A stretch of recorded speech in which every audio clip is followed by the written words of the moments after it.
앞에서 이제 이혼과 또 이혼한 자들에게 장가드는 자, 그를 통해서 진리를 우리에게 계시해 주셨다면, 오늘은 또 다른 계시의 도구를 등장시키죠. 하나는 어린아이들, 그리고 하나는 부자 청년, 이렇게 말할 수가 있습니다. 어린아이들에게 안수하여 주고 기도해 주심을 바라고 예수님께로 데려오는 부모들이 있었다. 안수, 상징적인 거죠.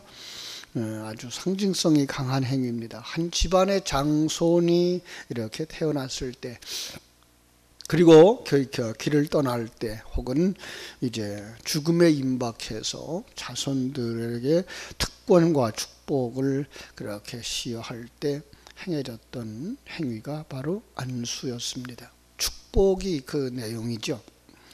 이 안수 축복은 유대교에서 어떻게 발생되어졌어요? 이 구약 성경에서는 사실 안수는 어떤 모습이었죠?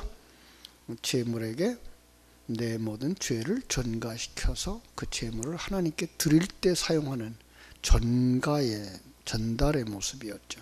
신약에 와서는 내가 알고 있는 것들, 진리를 다 그들에게 전수해 주므로 그들을 구원받게 하고 복받게 하는 바로 그런 상징성으로 사용되어지고 있는데, 유대교에서 이것이 바로 축복으로, 아마도 창세기에 나오는 야곱의 그 자손들을 향한 축복에서부터 기인되지 않았을까라는 생각을 가집니다만은, 바로 그런 안수 행위가 초대교회에도 시행되어졌던 것이죠.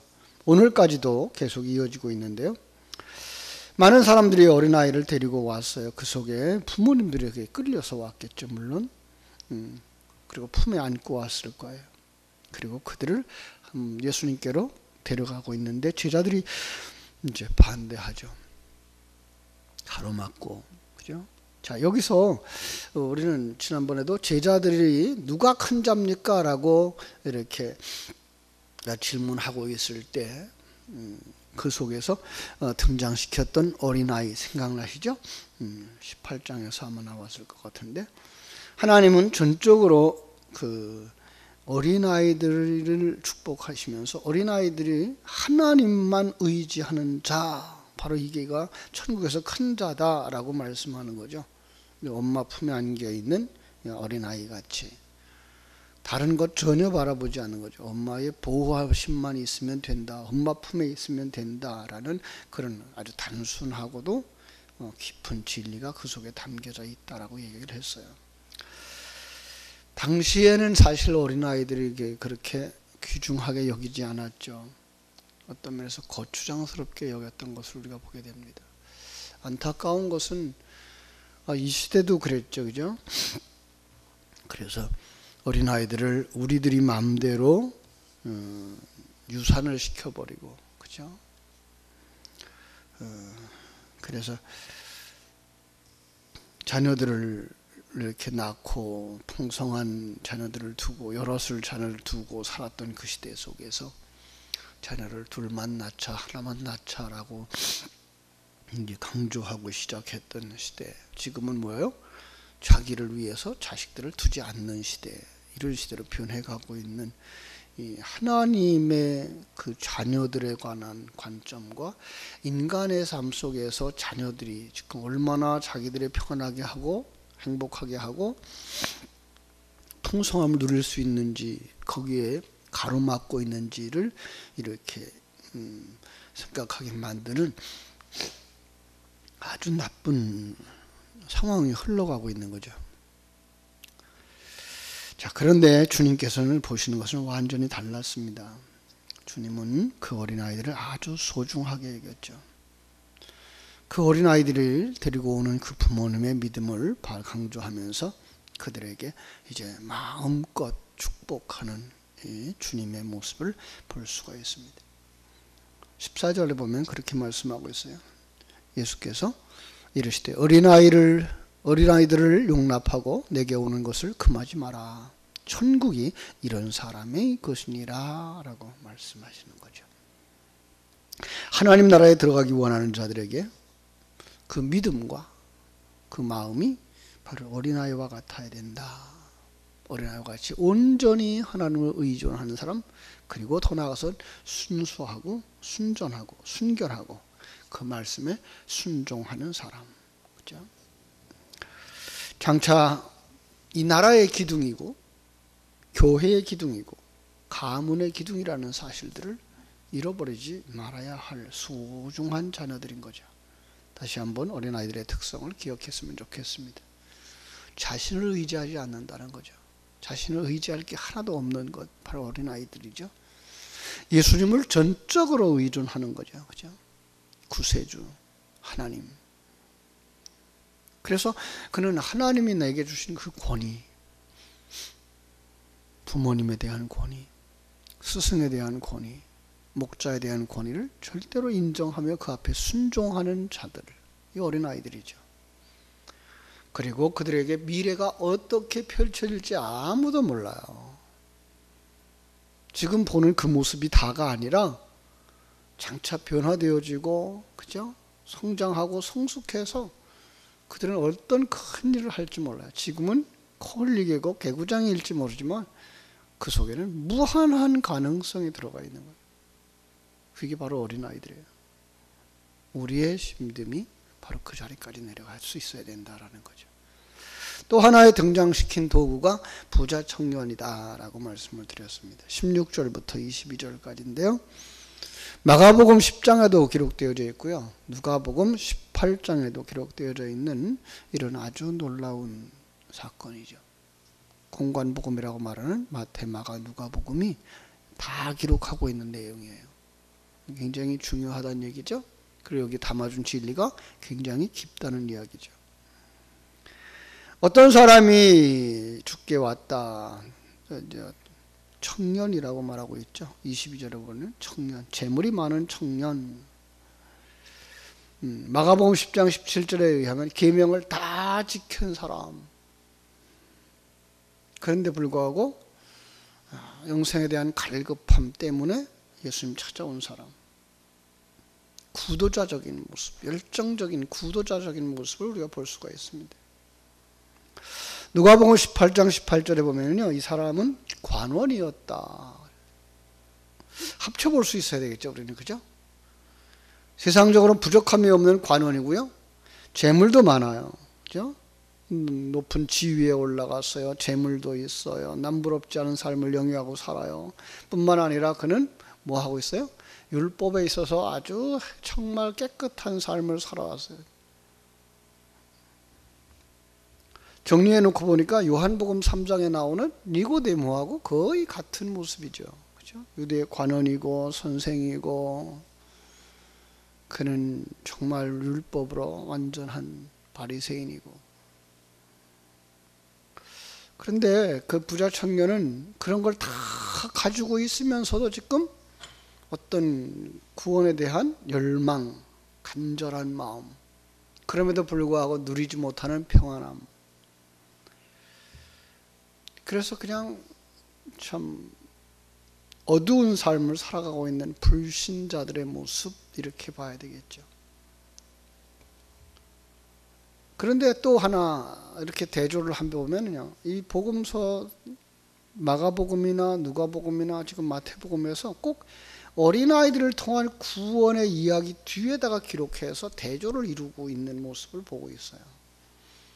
어린아이는 나는 아무것도 없어요. 나는 오직 부모님만 의존하는 사람이에요. 부모님 말씀에 순종하는 사람이에요. 나는 이제 앞으로 순종함으로 말미암아 어떻게 큰 사람으로 성장할 거예요 라는 내용과, 난 모든 걸 다 가지고 있지만 이게 없어요. 천국에 갈 수 있는 사람과 천국에 갈 수 없는 사람의 대조를 이렇게 이루면서 우리에게 진리를 가르쳐주고 있는 거예요. 그가 예수님 앞에 나와서 하는 말, 선생님이요, 내가 무슨 선한 일을 하여야 영생을 얻으리까?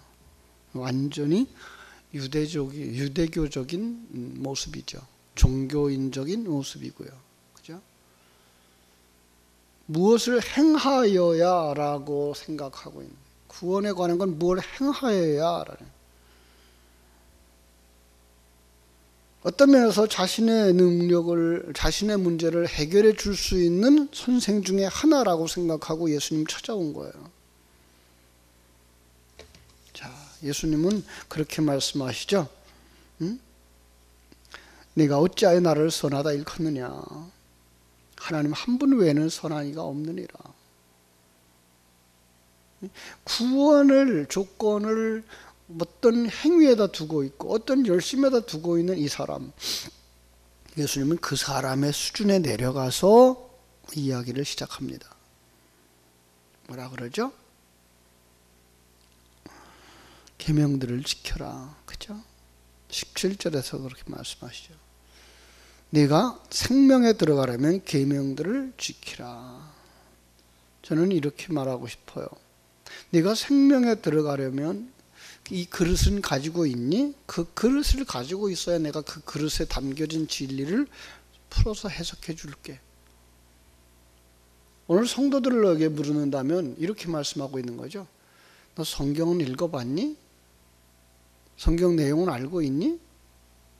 그래야 그 성경에 담겨진 진리를 이야기해 줄 수 있지. 그때 그가 대답해요. 어떤 계명입니까?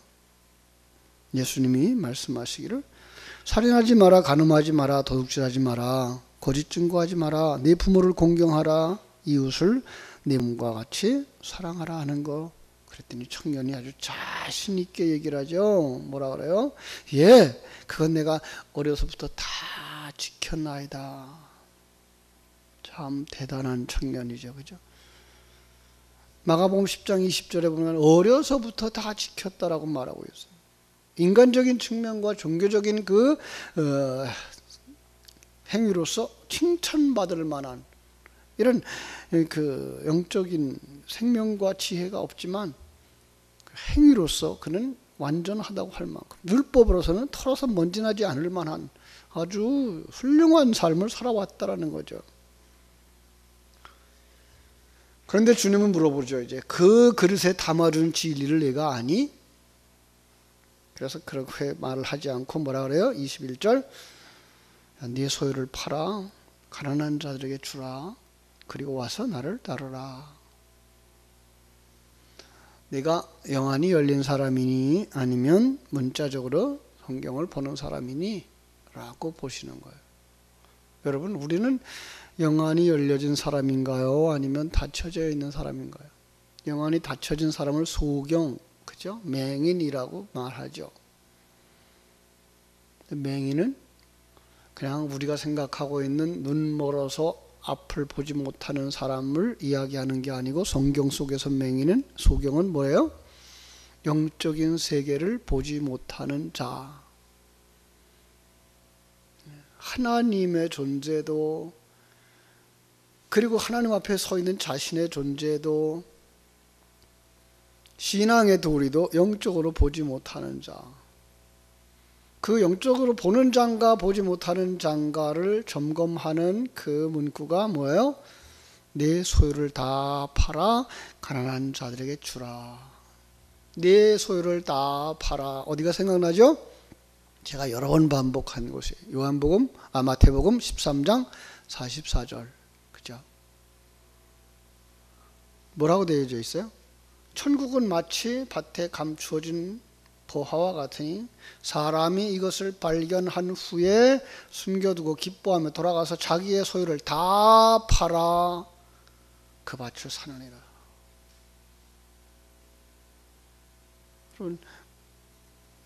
여러분들은 천국을 발견한 사람들인가요?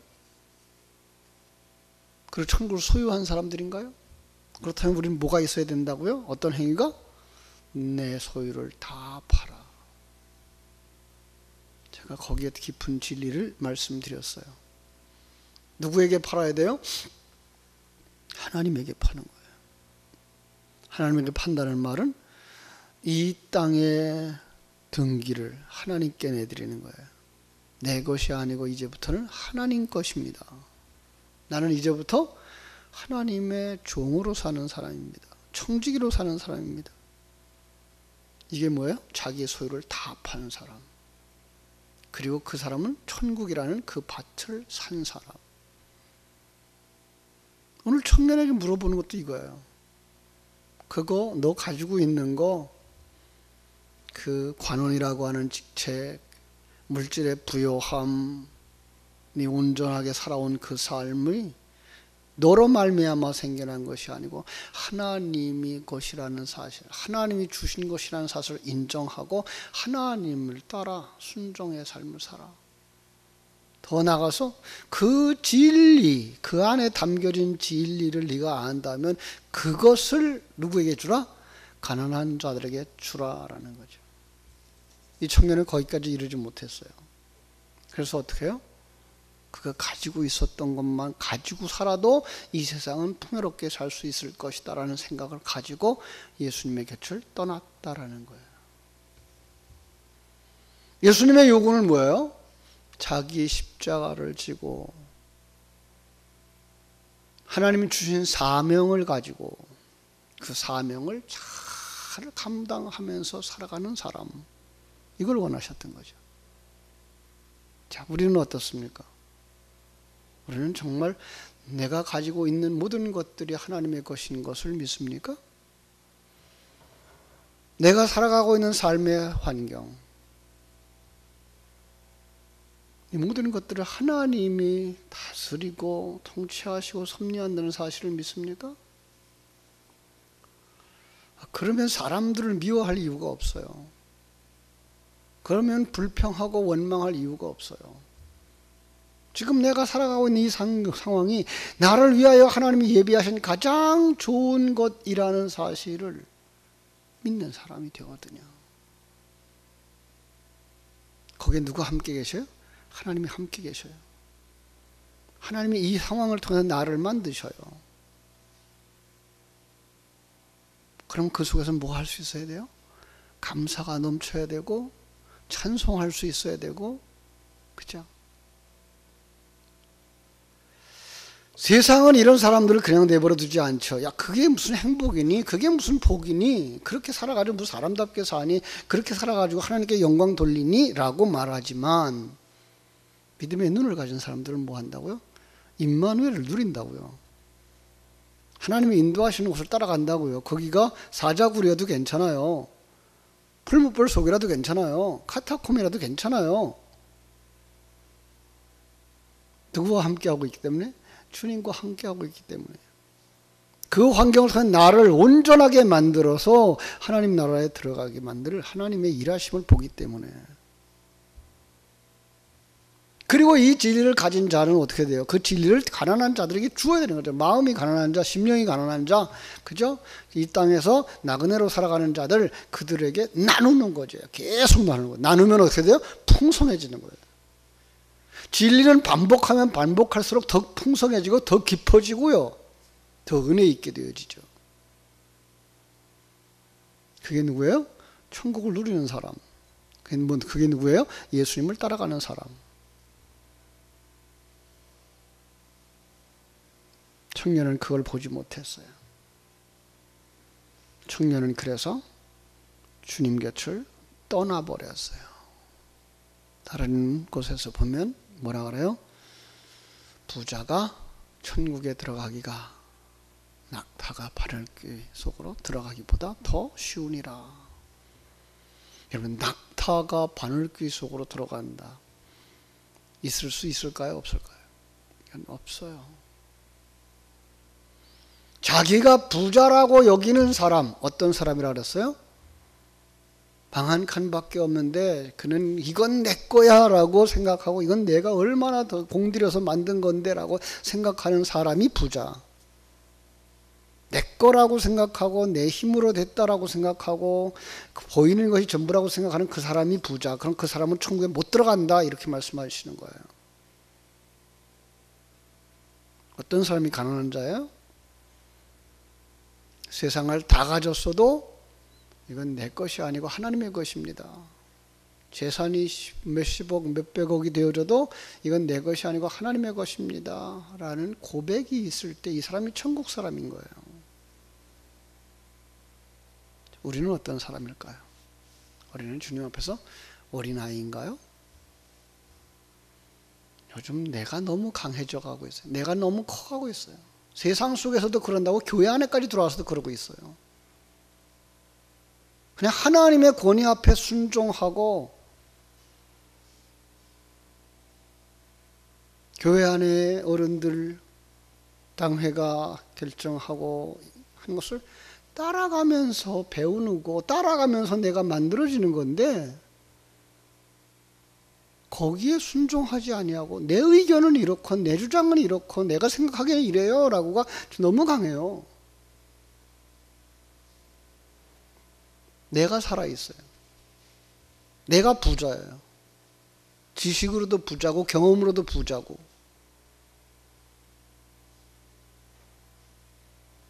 다시 그거 다 내려놓는 시간 됐으면 좋겠습니다. 정말 하나님 앞에서 하나님이 주시는 환경과 하나님이 맡겨주시는 사람들과 함께 어우러져 그 속에서 천국을 누릴 수 있는 사람들, 그 가정 속에서 천국을 누리고 그 구역 속에서 천국을 누리고 그 교회 안에서 천국을 누리고, 예. 그들이 누구예요? 주님과 함께 가는 사람들.